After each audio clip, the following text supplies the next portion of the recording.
कपड़ा उपड़ा बदल ले, नहा वहा ले, बैठे आराम से, तब जाके पूछे कि अब क्या करोगे, कौन से स्कूल में पढ़ने जाओगे, कौन सी जगह नौकरी करने जाओगे, कहाँ जाओगे, खेती करोगे, बिजनेस करोगे, तब वो आदमी बैठकर आपकी बात सुनेगा। हाँ, बात तो ठीक कह रहे हैं।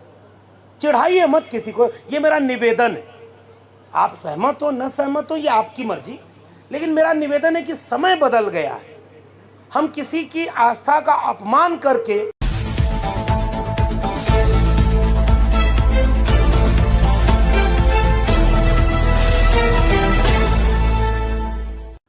ऐसे पैदा हुए जिन्होंने बहुत बड़े काम किए, महान काम किए, इतने महान काम किए कि दुनिया बहुत बेहतर हुई, और ये हजारों साल से चला आ रहा है।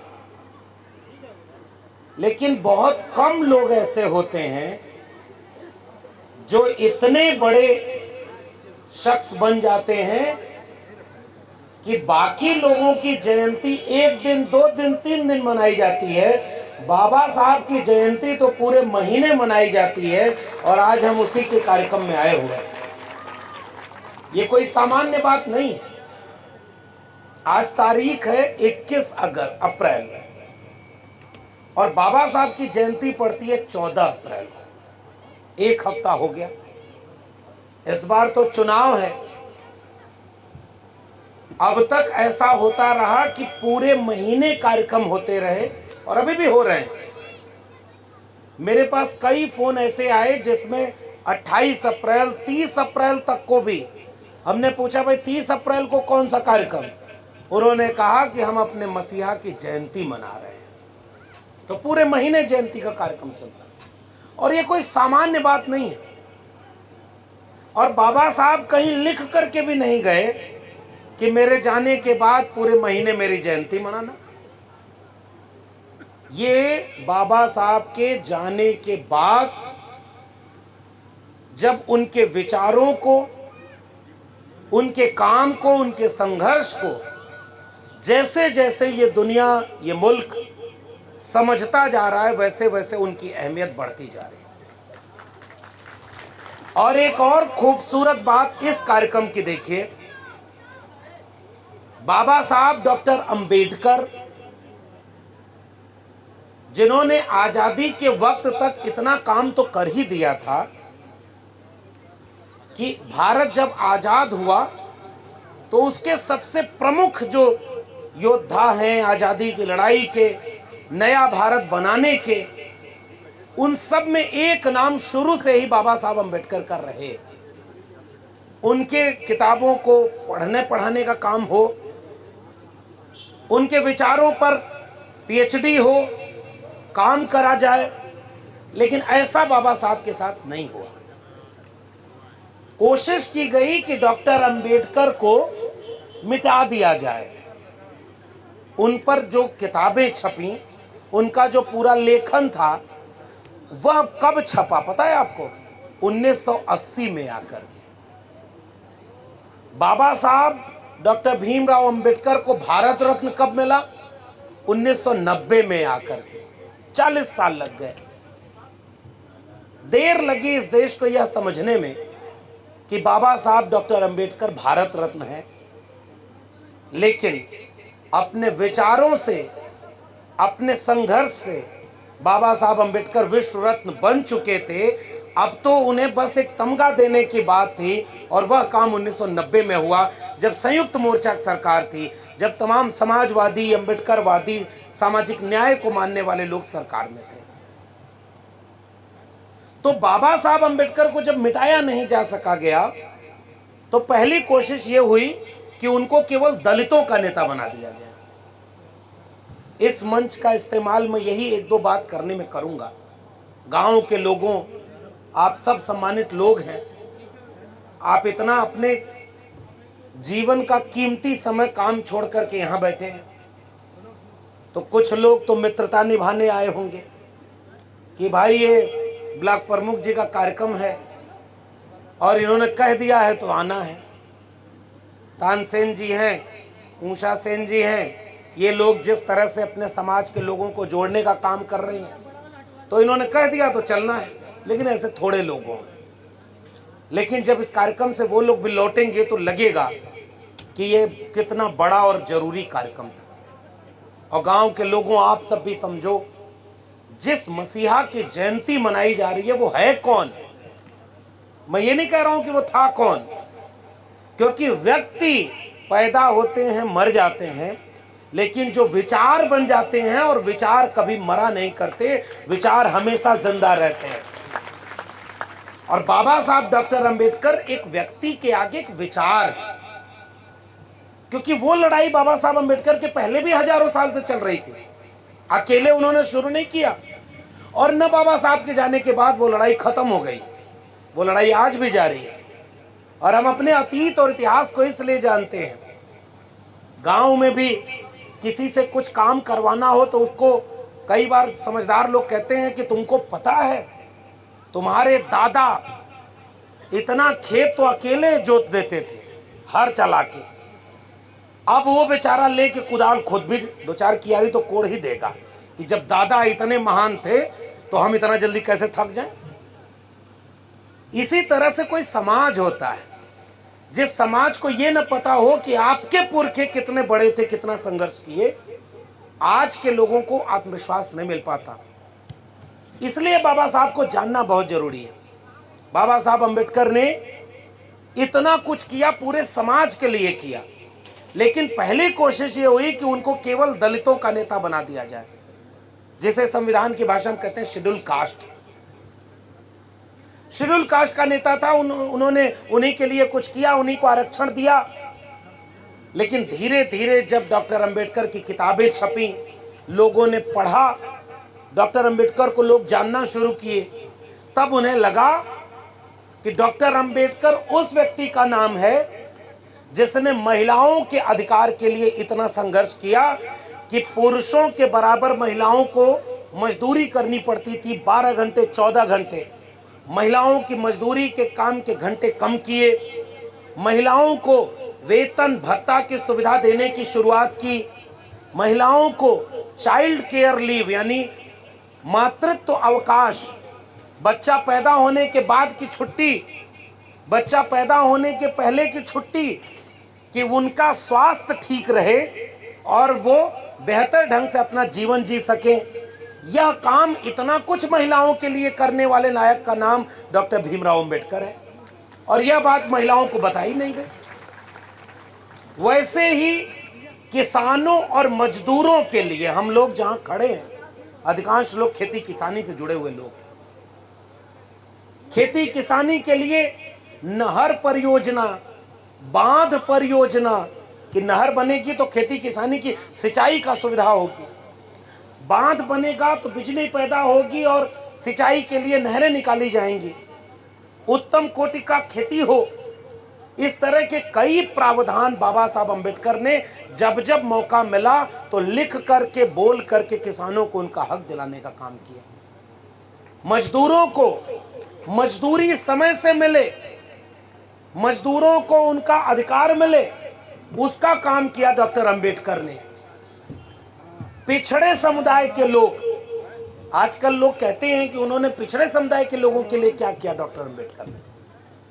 डॉक्टर अंबेडकर ने 1948, और यही लखनऊ है, हम लोग लखनऊ जिले में हैं, 1948 का वक्त था, भारतीय पिछड़ा वर्ग संघ पहले काम कर रहा था। हमारे बड़े भाई लौटन राम निषाद जी बैठे हुए हैं, तमाम लोग बैठे हुए हैं जो इस पूरे इतिहास को जानते, पढ़ते और सड़क पर संघर्ष करते रहते। तो जो ओबीसी समाज के लोग लड़ रहे थे, उसमें जैसे एक नाम था आदरणीय शिव प्रसाद चौरसिया जी। चौरसिया जी पहले बनाए आदि हिंदू सभा, किताब कम मिलती है, एक ही किताब मिली, उसी से पढ़ा हुआ हूं। और जितने चौरसिया समाज के लोग हैं, आप लोग पहचानिए कि हमारे पुरखों ने कितनी लड़ाई लड़ी। और जब शिवदयाल सिंह चौरसिया जी ने आदि हिंदू सभा बनाई और कुछ लोगों के पास मेंबरशिप के लिए गए, तो उन लोगों ने कहा कि हम हिंदू थोड़े ही हैं, हम तो श्रेष्ठ हैं। कुछ चीज़ देखिए, इशारे में कह रहा हूँ, समय परिस्थितियाँ ऐसी हैं, समझदार को इशारा काफ़ी है। जरूरी नहीं है कि हल्ला मचा करके ऐसा बोल दिया जाए कि जैसे लगे यही भाषण खत्म हो और समाज बदल जाए। पता चला समाज कुछ नहीं बदला, 4 मुकदमा आप ही के ऊपर। देवेंद्र जी और तमाम लोग आए हुए हैं, अचल सिद्धार्थ जी हैं। कोई गलत काम किया था क्या इन लोगों ने? विचारधारा की लड़ाई को आगे बढ़ाना चाह रहे थे, और जब मुकदमा हुआ तो कितने लोग खड़े थे ये भी जानते हैं और आप भी जानते हैं। तो आज का समय और परिस्थितियों को समझते हुए थोड़ा सा हमें अपनी विचारधारा की लड़ाई को आगे बढ़ाना है। समझौता नहीं करना है, लेकिन समझदारी से काम लेना है। समझौते और समझदारी में बहुत बुनियादी अंतर होता है। गांव में कहा जाता है किसी की आंख चली जाए तो उसको अंधा कह दीजिए, तो आपको माना जाएगा कि आप मनुष्य नहीं हैं, जबकि आप गलत नहीं बोल रहे हैं। इतना ही फर्क है कि उस बात को कहा कैसे जाए, इसी का पूरा सलीका मनुष्य होने के बोध में। और हम जब विचारधारा की लड़ाई की बात करते हैं तो समाज को ऐसे हमें समझाना है, चिढ़ाना नहीं है, समाज को जागरूक करना है। और जैसे जैसे समाज जागरूक होगा वैसे वैसे आगे बढ़ेगा। तो ओबीसी समाज के बहुत सारे लोग आए होंगे। जब शिवदयाल सिंह चौरसिया जी को उन लोगों ने बोला कि हम हिंदू थोड़े ही है, हम तो श्रेष्ठ हैं, शिवदयाल सिंह चौरसिया जी ने आदि हिंदू सभा के वो सारे पर्चे पोस्टर फाड़ दिए और लौटे। तो उन्होंने कहा हमको तो लगता था तुम भी हिंदू हम भी हिंदू, जब तुम नहीं तो हम भी नहीं। और उन्होंने उसको हटाया और फिर उसका नाम क्या दिया, बैकवर्ड क्लासेस लीग। और बाद में चल करके चंद्रिका प्रसाद जिज्ञासु, पेरियाल ललई सिंह यादव, और आगे वो जब आंदोलन बढ़ा तो महामनाराम स्वरूप वर्मा, बाबू जगदेव प्रसाद, तमाम लोगों ने उसकी लड़ाई को आगे बढ़ाया। तो बैकवर्ड क्लासेस लीग और डिप्रेस क्लासेस लीग, उन लोगों ने आगे चल करके एक संगठन बनाया था, भारतीय पिछड़ा वर्ग संघ।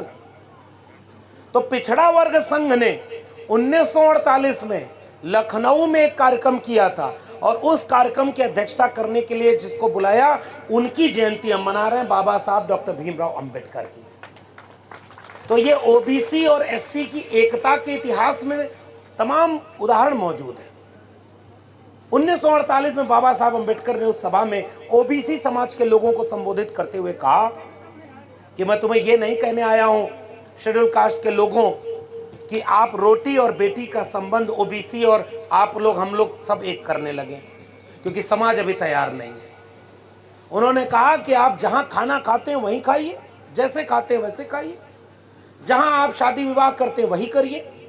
बाबा साहब अंबेडकर ने 1948 में कहा कि लेकिन एक जगह हमें और आपको एक होने की जरूरत है।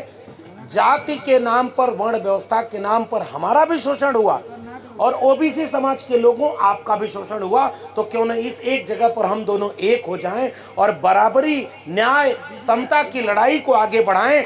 इस काम को करने वाले नायक का नाम है डॉक्टर अंबेडकर। पेरियार रामास्वामी नायकर दक्षिण भारत में थे और पहला संविधान संशोधन 1951 में हुआ, जब पेरियार रामास्वामी नायकर ने ओबीसी समाज के हित के लिए दबाव डाला। अनुच्छेद 15(4), अनुच्छेद 16(4) और अनुच्छेद 340, जिन्होंने ओबीसी समाज को हक दिलाने की बात की। कुछ काम रह गए अधूरे जो बाबा साहब करना चाहते थे, नहीं कर पाए। और ध्यान से समझना, ओबीसी समाज के लोगों, हाथ से मेहनत करने वाले लोगों, बाबा साहब अंबेडकर ने जब कैबिनेट से इस्तीफा दिया तो 3 कारण बताए। पहला कारण हिंदू कोड बिल था, जिसमें सबको महिलाओं, भारतीय महिलाओं को बराबरी का न्याय मिलता, वो नहीं लागू हो रहा था।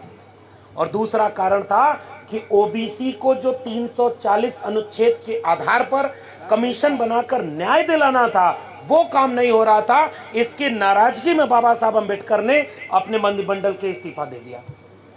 तो ओबीसी समाज को जोड़ने का काम उन्होंने किया। डॉक्टर अंबेडकर को बताया गया कि वो एक जाति और एक धर्म के नेता रहे। इसलिए अब इस कार्यक्रम के आयोजकों को देखिए, आप भी आए होंगे और गौर करिए कि जितने नाम लिखे हुए हैं, चाहे वो आयोजन समिति का नाम हो और चाहे वो सहयोगी लोगों का नाम हो, आप नाम पढ़िए। आज से 5 साल 10 साल पहले ऐसे कार्यक्रम बहुत कम रहे होंगे, पुराने लोग बैठे हैं वो जानते होंगे, या आपके इलाके में ऐसे कार्यक्रम 5 साल 10 साल पहले अगर हुआ हो तो मुझको बता दीजिए। नहीं हुआ। ये पूरा का पूरा कार्यक्रम ओबीसी समाज के लोग आयोजित कर रहे हैं, और जयंती किसकी मना रहे हैं? बाबा साहब डॉक्टर भीमराव अंबेडकर की। ये नया भारत है और इसका स्वागत आपको करना चाहिए। जिस दिन ओबीसी समाज के लोग खड़े होकर के बाबा साहब के बारे में कहेंगे कि हां, बाबा साहब डॉक्टर भीमराव अंबेडकर हमारे भी नायक हैं, एक नया भारत वहां से बनेगा। जिस दिन अहिर, कुर्मी, कोयरी, निषाद, मल्ला, तमाम जातियों के लोग, कुम्हार, लोहार, बढ़ई, नाई, मोची, तमाम जातियों के लोग धीरे धीरे अपना दिल बड़ा करेंगे और कहेंगे कि डॉक्टर अंबेडकर हमारे भी नायक हैं, हम एक नया भारत बनाने की शुरुआत करेंगे। और हम जैसे लोगों का यहाँ आने का एक ही मकसद है कि इतना बड़ा आयोजन करने के लिए आयोजन समिति ने जो जिम्मेदारी उठाई, आज से 10 साल पहले कहीं पर नीला झंडा दिखता होगा, बाबा साहब अंबेडकर की मूर्ति दिखती रही होगी, 10 साल, 15 साल, 20 साल, तो कोई गुजर जाए तो लोग पूछते रहेंगे किसका कार्यक्रम हो रहा है? तो लोग कहते होंगे एक पार्टी का कार्यक्रम होगा या एक जाति का कार्यक्रम होगा। बताओ सही कह रहा हूं, गलत कह रहा हूं? ये होता था, एक जाति का कार्यक्रम या एक पार्टी का कार्यक्रम। आज जितने लोग यहां से गुजर के गए होंगे और पूछे होंगे कि किसका कार्यक्रम है, तो पता चला कि अरे भैया, इस गांव के तमाम ओबीसी लोग मिलकर के नीला झंडा लगाए हुए हैं और बाबा साहब अंबेडकर का कार्यक्रम कर रहे हैं। ये बदलाव आपके समाज के बीच में दिख रहा है। और इस कार्यक्रम में बाबा साहब का कार्यक्रम न होता तो कुर्सी खाली होती क्या? अभी यहाँ पे हमारे आयोजक हैं तानसेन जी, इतना कार्यक्रम, इतना खर्चा किया, बहुत अलग अलग लोगों को बुलाया, बहुत सम्मानित लोग इस मंच पर आए हुए हैं, बहुत वरिष्ठ लोग हैं, बहुत संघर्ष करने वाले लोग हैं।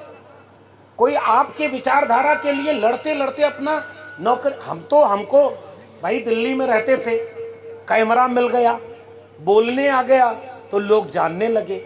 लेकिन इसका मतलब ये नहीं है कि अकेले कोई लक्ष्मण यादव कोई समाज की लड़ाई लड़ रहा है। हमारे जैसे और हमसे ज्यादा लड़ाई लड़ने वाले समाज में हजारों और लाखों लोग हैं जो इस विचारधारा की लड़ाई को आगे लेकर चल रहे हैं, और यहीं पंडाल में बैठे हैं बहुत सारे लोग हैं। किसी के लड़ाई लड़ने का तरीका थोड़ा अलग होगा, किसी का थोड़ा अलग होगा, लेकिन विचारधारा का रिश्ता हमारा और आपका है। कोई गांव में लोगों को, 4 लोगों को बैठा के समझाता होगा, कोई अपने विद्यालय में जा करके किसी को पढ़ने में मदद करता होगा, कोई 4 लोगों को जोड़ने का काम करता होगा, कोई सड़क पर आंदोलन करने का काम करता होगा, कोई जागरूक करने का काम करता होगा, कहीं कोई अन्याय अत्याचार हो गया तो वहां कोई लड़ने का कार्यक्रम करता होगा। ये सब लोग मिल करके ऐसा भारत बनाए हैं कि आज डंके की चोट पर हम ऐसा कार्यक्रम कर पा रहे हैं। तो भाई, अभी एक ऑर्केस्ट्रा करवा देते तानसेन जी, नाच गाना हो जाता। आप देखिए, यहां पर भीड़ कंट्रोल नहीं होती, या कुछ खास तरह का कार्यक्रम करवा देते जिस कार्यक्रम का मकसद समझ में कुछ ना आए, बात परम ब्रह्म की हो, ब्रह्मांड के ऊपर की हो, उसमें भी खूब मजा आता। लेकिन हमें वो नहीं करना। हमें ये देखना है कि भीड़ जरूरी नहीं होती। विचारधारा के कार्यक्रम में जरूरी नहीं है कि कार्यक्रम तब सफल होगा जब जितनी कुर्सी लगी है सब भर जाए। विचारधारा का आयोजन तब सफल होगा जब यहां से जितने लोग जाएं, अगले दिन 2 आदमी 4 आदमी को बैठाकर यह बात बताने का कार्यक्रम करें कि आज के कार्यक्रम में आए थे, अंबेडकर के बारे में 2 नई बात पता चली, और वह 2 नई बात अपने 2 लोगों को बता दें। अपने आप इस कार्यक्रम को मैं सफल मानूंगा। कुर्सी भरने से कोई कार्यक्रम सफल नहीं होता। जब लोग कहेंगे कि ये भीड़ काफी नहीं, तो मैं कहूंगा इंकलाब के लिए एक शख्स भी काफी होता है। बाबा साहब अंबेडकर भीड़ में नहीं चलते थे। बाबा साहब अंबेडकर तो अपने जीवन में जो चुनाव लड़े वो चुनाव हार गए। बाबा साहब अंबेडकर बहुत तरह की लड़ाई हार गए, लड़ना नहीं छोड़ा, कोशिश करना नहीं छोड़ा। आज का समय देखिए, चूंकि वक्त बहुत ज्यादा हो गया, बहुत लोगों को आपने सुना होगा, मैं दो चार बहुत मोटी मोटी बातें करके जा रहा हूं। बाबा साहब अंबेडकर जैसे नायक हों, डॉक्टर राम मनोहर लोहिया जैसे नायक हों, बीपी मंडल जैसे नायक हों, मानवर कांशीराम जैसे नायक हों, ज्योतिबा फूले पर बात करनी हो, पेरियार ललई सिंह पर बात करनी हो, पूरी रात कम पड़ जाएगी और बातें खत्म नहीं होंगी। और मैं यहां खड़े होकर अपनी विद्वता दिखाऊं कि मैंने इतनी किताबें पढ़ी है, ये बताऊं वो बताऊं, उसका भी कोई फायदा नहीं है।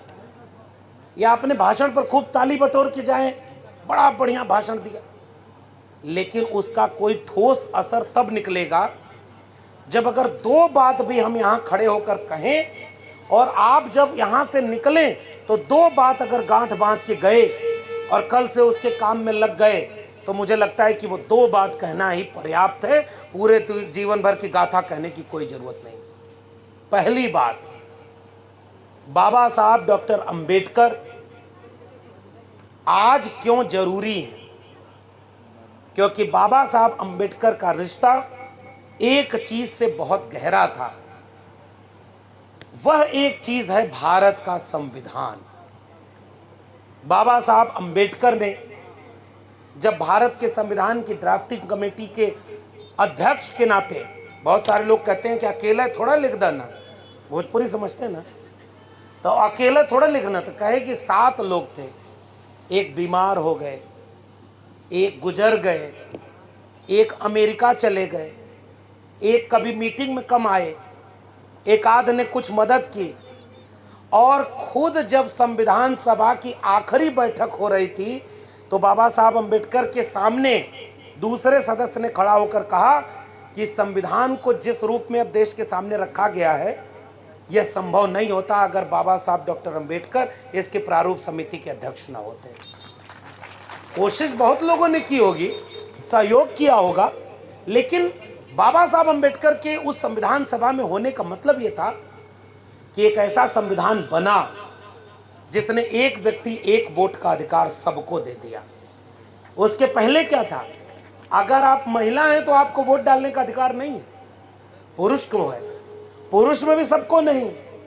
आप जाति में श्रेष्ठ हैं, उसमें भी सबको नहीं। अगर आपके पास जमीन नहीं, आपके पास पैसा नहीं, जैसे आज के उदाहरण में समझें कि वोट डालने का पुराना आधार यह था कि अंबानी और अडानी, ये लोग तो नेता ना हुए, इनका नाम तो ले हो जा सका, आचार संहिता लगी है ना, और हम जैसे लोगों पे बहुत नज़र भी रखी जाती है कि का बोल दे तनिको दाएं बाएं। अरे भी इतना समझदारी तो आई गई है कि कहाँ क्या बोलना है और कहाँ क्या नहीं बोलना है। जो बात हमारे लोगों को समझना है इतने में समझ जाएंगे, और जिसको नहीं समझना है कुछ भी बोल दीजिए, उनको समझ में नहीं आएगा। कितना भी उसको रेडिकल बोल दीजिए है एकदम। कुछ लोग होते हैं कहते हैं कि एकदम हम जनेऊ काटे वाला और ये वाला रक्षा काटने के लिए एकदम तैयार बैठे हैं। आपके काटने से नहीं जाएगा। अगर आपके हाथ की कैंची से कटा है तो फिर कुछ दिन बाद जाके देखिएगा बदल जाएगा। विचारधारा से जागरूक करेंगे और अपने आप अगर कोई बदली हुई चीज है तो वह अस्थायी होगी। आपका काम केवल जागरूक करना है। जैसे आज की तारीख में कोई मंदिर जा रहा है, मैं उसको कुछ नहीं बोलता। और एक समय था जब हमारे लोग कहते थे कि अरे नाम मंदिर गैलम का। अरे भाई, जिसको शिक्षा मिली नहीं, जरा यहाँ से समझना गांव वालों, शिक्षा मिली नहीं है कि चेतना आए, नौकरी मिली नहीं है कि पैसा हो घर में, और घर में कोई बीमार है, घर में पैसा नहीं है, घर में खाने को पूरा नहीं है, आदमी परेशान है, कहाँ जाएगा? उसको तुरंत राहत चाहिए। हजारों साल से एक परंपरा चली आ रही है कि फला जगह जाओगे तो मुक्ति मिल जाएगी। आप कह रहे हो अचानक से कि मत जाओ, नहीं मानेगा। आप उसको जागरूक करिए। किताब लिखे बाबा साहब डॉक्टर भीमराव अंबेडकर 1930-35 तक मंदिर प्रवेश आंदोलन चला रहे थे, पुराने लोग जानते होंगे। बाद में बाबा साहब अंबेडकर ने उसको बंद कर दिया। उन्होंने कहा वो तो मैं इसलिए चला रहा था कि भेदभाव कम से कम खत्म। तो आज की तारीख में आप किसी को ये मत बोलिए कि अरे तुम वहां जाते हो, आपके कहने से नहीं रुकेगा। जैसे मैं एक उदाहरण देता हूं कि जैसे कोई व्यक्ति कांवड़ लेकर के गया और आप उसको व्यंग मारते रहे कि अरे उससे क्या मिलेगा, वो नहीं मानेगा। मैं एक सलाह देता हूं कि जब वो वहाँ जल चढ़ाकर वापस सकुशल आ जाए, कपड़ा उपड़ा बदल ले, नहा वहा ले, बैठे आराम से, तब जाके पूछे कि अब क्या करोगे, कौन से स्कूल में पढ़ने जाओगे, कौन सी जगह नौकरी करने जाओगे, कहाँ जाओगे, खेती करोगे, बिजनेस करोगे, तब वो आदमी बैठकर आपकी बात सुनेगा। हाँ, बात तो ठीक कह रहे हैं। चिढ़ाइए मत किसी को, ये मेरा निवेदन है। आप सहमत हो न सहमत हो ये आपकी मर्जी, लेकिन मेरा निवेदन है कि समय बदल गया है। हम किसी की आस्था का अपमान करके। वीडियो देखने के लिए बहुत बहुत धन्यवाद। यह वीडियो आपको कैसी लगी कमेंट के रूप में ज़रूर बताएं। दोस्तों, भारत दैनिक दर्शन चैनल को अगर सब्सक्राइब नहीं किए हैं तो सब्सक्राइब कर लें, लाइक कमेंट शेयर ज़रूर करें। अगर फेसबुक पेज पे देख रहे हैं तो फेसबुक पेज को फॉलो कर लें। फिलहाल आप देख रहे हैं भारत दैनिक दर्शन। मैं विक्रम सिंह, मेरा दर्शकों को प्यारा प्यारा नमस्कार।